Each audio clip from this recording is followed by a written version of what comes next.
Delighted to be here today to welcome the team. It gives me joy because this is bound to be a pacemaker project here in Arondizuogu as well as elsewhere.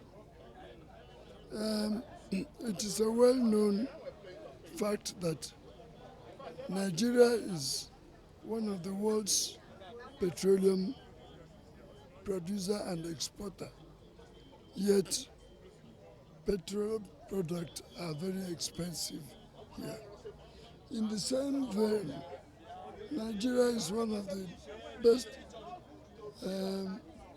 natural gas producers and exporters, and yet in the same Nigeria, scores and scores of our wives and mothers are on a daily basis using firewood as if the gas were not there.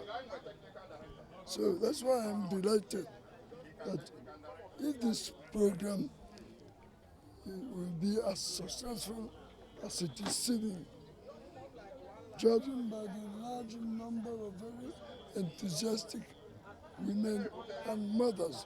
They are our own mothers, our own wives. If it is a success, then we may well say that we are on a path of development rather than the undevelopment or underdevelopment that has become part and parcel of Nigeria. Thank you, sir. Which one do you want? All right, I am Mazi Obioha Chima Nwana.